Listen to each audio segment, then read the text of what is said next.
Saya lebih banyak bertugas di daerah operasi dan sebelumnya pasti berlatih di hutan. 50% waktu hidup saya di Kopassus itu hampir pasti saya habiskan di hutan. Sehingga setiap saat saya pasti ketemu tanaman, ketemu pohon, ketemu mata air, ketemu binatang, ketemu hewan. Dan itu yang membuat saya akhirnya merasa bahwa tanpa alam, tanpa hutan, manusia nggak ada apa-apanya.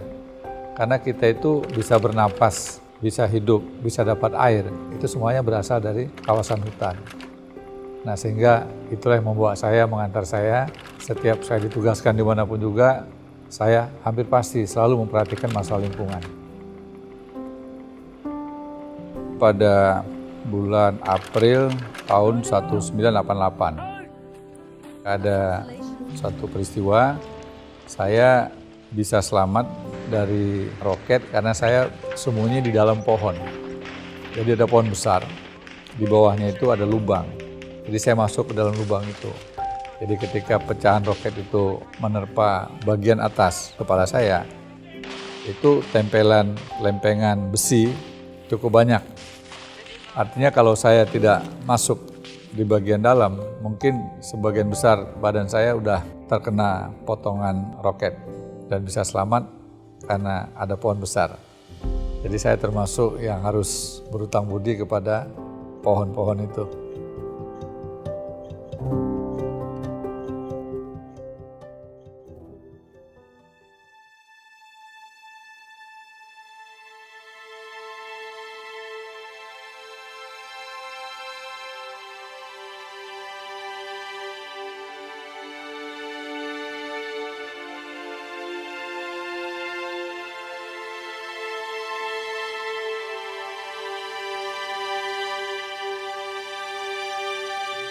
Pohon selalu menjadi penyemangat, penghibur, dan sekaligus sumber inspirasi. Terlebih Indonesia kaya akan jenis pohon, kaya manfaat, dan mahal harganya.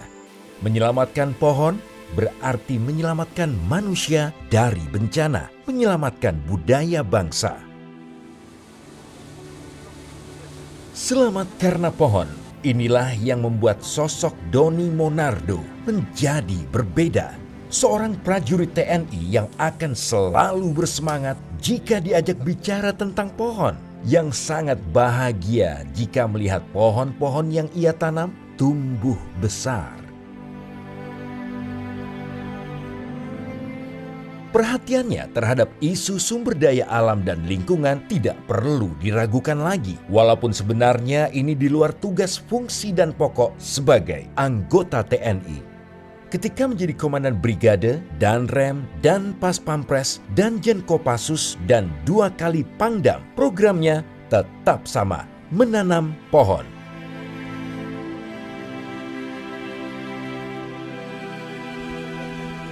Menyelamatkan lingkungan, menyelamatkan hutan, menghentikan pencemaran sungai, dan menghentikan berbagai aktivitas ilegal dan merusak alam. Doni selalu mengajak kolaborasi semua pihak dalam setiap programnya, baik lintas kementerian, lembaga, dan pemerintah daerah, akademisi, pelaku usaha, aktivis, komunitas, maupun media juga selalu dirangkul. Inilah kondisi Brigif para Raider 3 Tribudi Sakti di Karyango sekarang. Bagi yang dulu pernah berkunjung ke sini sebelumnya, pasti tahu betapa gersangnya kawasan ini. Begitu juga di Batalion 731 Kabaresi di Masohi, Seram. Ataupun di tempat-tempat lainnya sebelum ditanami pohon oleh Doni Monardo.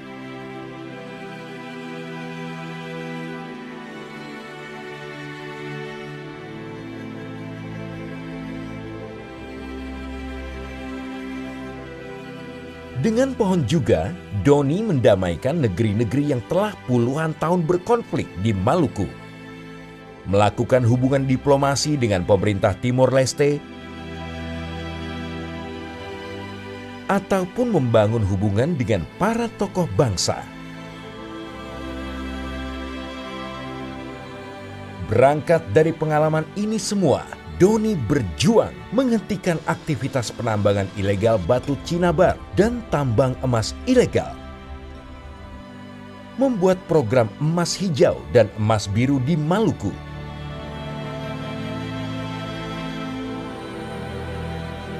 Menginisiasi program Citarum Harum di Jawa Barat, serta mendorong proses penegakan hukum atas kejahatan lingkungan.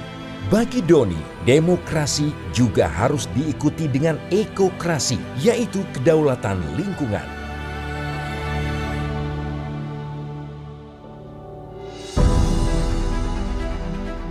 Konsistensi yang ia lakukan inilah yang menarik perhatian para kalangan akademisi IPB University, khususnya para guru besar dan dosen di program studi ilmu pengelolaan sumber daya alam dan lingkungan.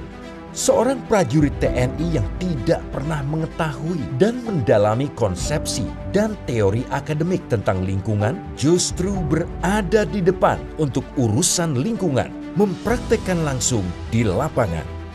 Lebih dari 1 tahun, bukti-bukti dikumpulkan, ditelaah, dianalisis, dan diuji validitasnya.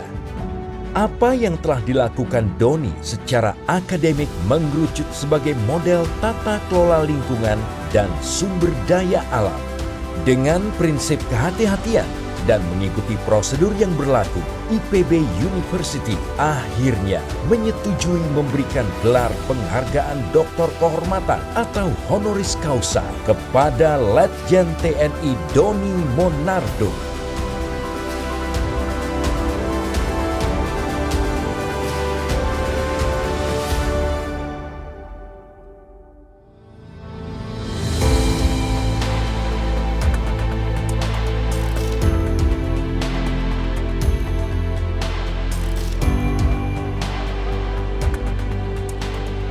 Bagi Doni Monardo, penghargaan dan kepercayaan yang diberikan IPB University akan ia pertanggungjawabkan. Gelar Doktor Kehormatan ini menjadi energi baru baginya untuk terus konsisten dengan penyelamatan sumber daya alam Indonesia. Ia sangat percaya jika kita jaga alam, alam akan jaga kita.